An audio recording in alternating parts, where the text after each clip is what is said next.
ಜೈ ಶ್ರೀರಾಮ್. ನೀವು ನೋಡ್ತಾ ಇದ್ದೀರಾ ಟಿವಿ ವಿಕ್ರಮ. ನಾನು ಸೌಮ್ಯ ಸನಾತನಿ. ನಮ್ಮ ಟಿವಿ ವಿಕ್ರಮದ ಎಲ್ಲಾ ಕಾರ್ಯಕ್ರಮಗಳ ನೋಟಿಫಿಕೇಶನ್ ನಿಮಗೆ ಸಿಗಬೇಕಂತ ಹೇಳಿದ್ರೆ ನಮ್ಮ ಟಿವಿ ವಿಕ್ರಮ ಚಾನೆಲ್ ಅನ್ನು ಸಬ್ಸ್ಕ್ರೈಬ್ ಮಾಡಿ, ಹಾಗೆ ಬೆಲ್ ಬಟನ್ ಕ್ಲಿಕ್ ಮಾಡೋದನ್ನ ಖಂಡಿತ ಮರಿಬೇಡಿ. ವೀಕ್ಷಕರೇ, ಕೆಲವೇ ದಿನಗಳ ಹಿಂದೆ ನಾನೊಂದು ವಿಡಿಯೋ ಮಾಡಿದ್ದೆ. ಹಿಂದೂ ದೇವಸ್ಥಾನದ ವಿರುದ್ಧ ಮಾತಾಡಿದ ಸಮೀರನ ಬಗ್ಗೆ. ಇಡೀ ಹಿಂದೂ ಸಮುದಾಯವನ್ನ ದಡ್ಡರಾಗಿ ಮಾಡಿ ತಾನೊಬ್ಬ ದೊಡ್ಡ ಮೇಧಾವಿ ಅನ್ನೋ ಲೆವೆಲ್ಗೆ ಮಾತಾಡಿದ್ದ.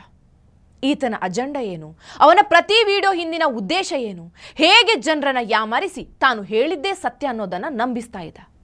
ಪ್ರತಿಯೊಂದನ್ನು ಕೂಡ ಟಿವಿ ವಿಕ್ರಮ ಬಯಲು ಮಾಡ್ತಾನೇ ಬಂದಿತ್ತು. ಸೌಜನ್ಯ ಅನ್ನೋ ಹೆಣ್ಣು ಮಗಳನ್ನ ಇಟ್ಕೊಂಡು ಇಡೀ ಹಿಂದೂ ಸಮುದಾಯವನ್ನ ದಾರಿ ತಪ್ಪಿಸೋ ಕೆಲಸ ಮಾಡ್ತಾ ಇದ್ದ. ಆದ್ರೆ ಇದೇ ಸಮೀರ್ ಹಿಂದೂಗಳನ್ನ ಧರ್ಮ ಕೇಳಿ ಗುಂಡಿಟ್ಟಾಗ ಒಂದು ಶಾರ್ಟ್ ವಿಡಿಯೋ ಮಾಡಿ ಭಯೋತ್ಪಾದಕರಿಗೆ ಧರ್ಮ ಇಲ್ಲ ಅನ್ನೋ ಡೈಲಾಗ್ ಹೊಡೆದು ಹೋಗಿದ್ದ. ಅವತ್ತು ಆತನ ಅಸಲಿ ಮುಖವಾಡ ಕಳಚಿ ಬಿತ್ತು. ಅದಾದ್ಮೇಲೆ ಈತನಿಗೆ ನಾನೊಂದು ಚಾಲೆಂಜ್ ಮಾಡಿ ವಿಡಿಯೋ ಮಾಡಿದ್ದೆ, ತಾಕತ್ತಿದ್ರೆ ಪೂರ್ತಿ ವಿಡಿಯೋ ಮಾಡು ಅಂತ. ಈಗ ಮಾಡಿದ್ದಾನೆ. ಸುಮಾರು 21 ನಿಮಿಷದ ವಿಡಿಯೋವನ್ನ ಮಾಡಿದ್ದಾನೆ. ಇದೇ ನಮಗೂ ಬೇಕಾಗಿದ್ದು. ಪಹಲ್ಗಾಮ್ನ ಘಟನೆಯಲ್ಲಿ ಆತನ ನಿಲುವೇನು ಅನ್ನೋದು ಇಡೀ ಹಿಂದೂ ಸಮುದಾಯಕ್ಕೆ ಅರ್ಥ ಆಗಬೇಕಾಗಿತ್ತು. ಈಗ ಆ ಕೆಲಸ ಆಗಿದೆ. ಇಡೀ ವಿಡಿಯೋದಲ್ಲಿ ಆತನ ಅಜೆಂಡಾ ಏನು ಅನ್ನೋದು ಕಂಪ್ಲೀಟ್ ಆಗಿ ಗೊತ್ತಾಗಿದೆ. ಅವನ ಮುಖವಾಡವನ್ನ ಅವನೇ ಕಳಚಿಟ್ಟಿದ್ದಾನೆ. ಅಟ್ಲೀಸ್ಟ್ ಈ ವಿಡಿಯೋದಲ್ಲಾದ್ರೂ ಸಮೀರ್ ತನ್ನ ಅಜೆಂಡಾವನ್ನ ಬಿಟ್ಟು ನೇರವಾಗಿ ಘಟನೆಯ ಬಗ್ಗೆ ಹೇಳ್ತಾನೆ ಅಂದ್ಕೊಂಡಿದ್ದೆ. ಆದರೆ ಇಲ್ಲೂ ಕೂಡ ಅವನ ಕಂತ್ರಿ ಬುದ್ಧಿಯನ್ನು ಮಾತ್ರ ಬಿಡಲೇ ಇಲ್ಲ. ಮೊದಲನೆಯದಾಗಿ ಇದನ್ನ ನಾವುಗಳು ಅಂದ್ರೆ ಹಿಂದೂಗಳು ಹಿಂದೂ ಮುಸ್ಲಿಂ ಆಗಿ ಮಾಡ್ತಿದೀವಂತೆ.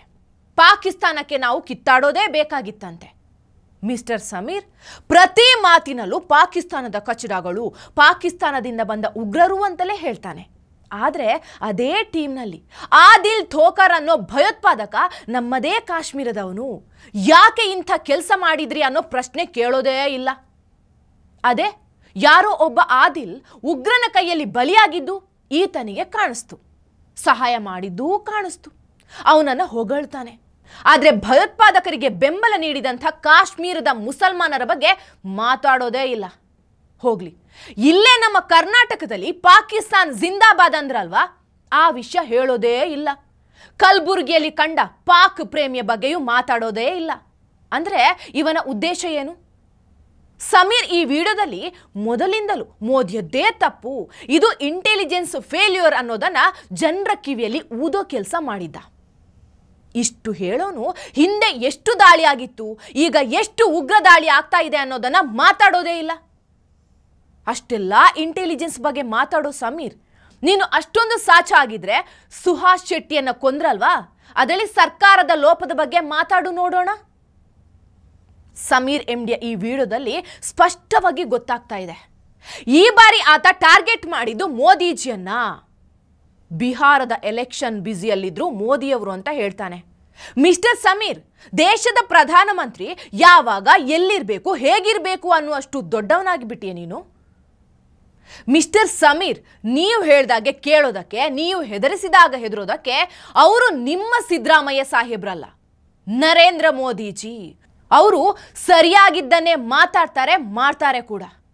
ಇಡೀ ಘಟನೆಯಲ್ಲಿ ಇಡೀ ವಿಶ್ವ ಮೋದಿಜಿಯವರ ರಾಜತಾಂತ್ರಿಕತೆಯನ್ನು ನೋಡಿ ಮೆಚ್ಕೊಂಡಿದೆ. ಮೋದಿಜಿ ಶತ್ರುಗಳ ಊಹೆಗೂ ಮೀರಿ ಕೆಲಸ ಮಾಡ್ತಾ ಇದ್ದಾರೆ. ಆದರೆ ಅದು ನಿನ್ನ ಕಣ್ಣಿಗೆ ಕಾಣೋದೇ ಇಲ್ಲ.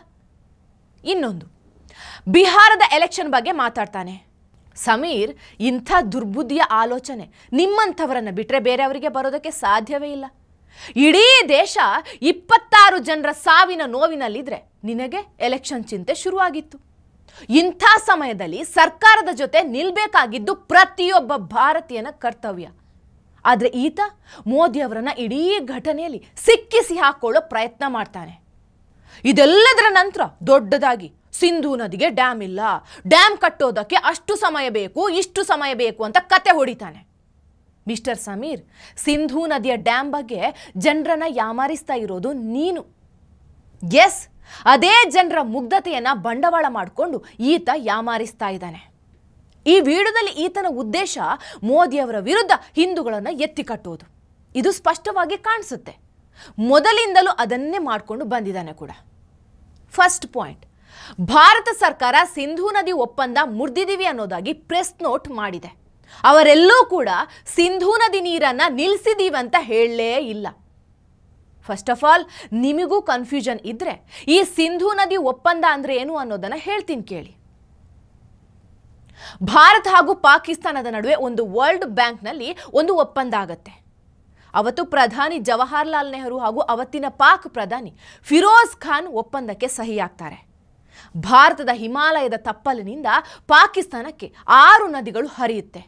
ಅದರಲ್ಲಿ 3 ನದಿಗಳು ಪಶ್ಚಿಮ ಉಪನದಿಗಳೆಂದು ಕರೆಯಲಾಗುತ್ತೆ. ಅದರ ಹೆಸರು ಸಿಂಧೂ, ಝೇಲಂ ಮತ್ತು ಚೀನಾಬ್. ಉಳಿದ 3 ಉಪನದಿಗಳಾದ ಸಟ್ಲೇಜ್, ರಾವಿ ಮತ್ತು ಬಿಯಾಸ್ ಇವುಗಳನ್ನು ಪೂರ್ವ ಉಪನದಿಗಳು ಅಂತ ಕರೆಯಲಾಗುತ್ತೆ.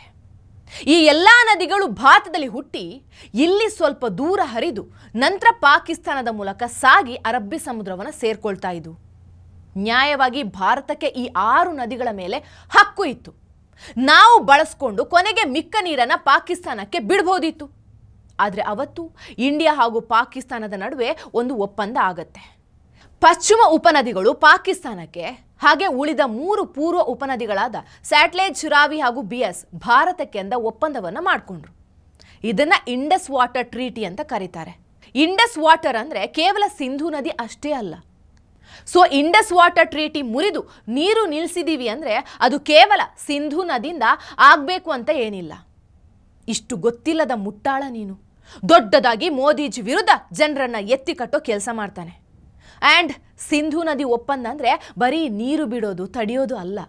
ನೀರು ಬಿಡುವ ಮುನ್ನ ಪಾಕಿಸ್ತಾನಕ್ಕೆ ಮಾಹಿತಿ ಕೊಟ್ಟು ಬಿಡಬೇಕು ಅನ್ನೋ ಅಂಶ ಕೂಡ ಒಪ್ಪಂದದಲ್ಲಿ ಇದೆ. ಆದರೆ ಭಾರತ ಝೇಲಂ ಹಾಗೂ ಚೀನಾಬ್ ನದಿ ನೀರನ್ನು ಯಾವುದೇ ಮಾಹಿತಿ ಕೊಡದೆ ತಡೆದು ಮಾಹಿತಿ ಇಲ್ಲದೆ ಏಕಾಏಕಿ ನೀರು ಬಿಡ್ತಾರೆ. ಯಾಕೊತ್ತಾ?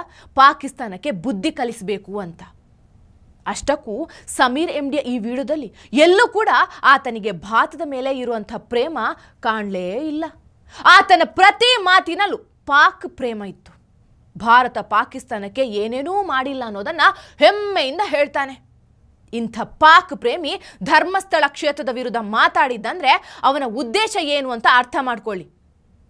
ಇನ್ನೊಂದು ಮಜಾ ನೋಡಿ, ಇಂಡಸ್ ಟ್ರೀಟಿ ಒಪ್ಪಂದ ಮುರಿದು ಭಾರತ ನೀರು ತಡೆದಿದ್ದನ್ನ ಪಾಕಿಸ್ತಾನದ ಮಾಜಿ ಪ್ರಧಾನಿಯ ಮಗ ಬಿಲ್ವಾಲ್ ಭುಟ್ಟೋನೇ ಒಪ್ಕೊಳ್ತಾನೆ. ನೀರು ಹರಿಸದೇ ಇದ್ರೆ ರಕ್ತ ಹರಿಸ್ತೀವಿ ಅಂತ ಹೇಳ್ತಾನೆ. और मैं सखर में इसी सिंधु दरिया के साथ खड़े होके भारत को कहना चाहूंगा कि सिंधु हमारा है और सिंधु हमारा रहेगा.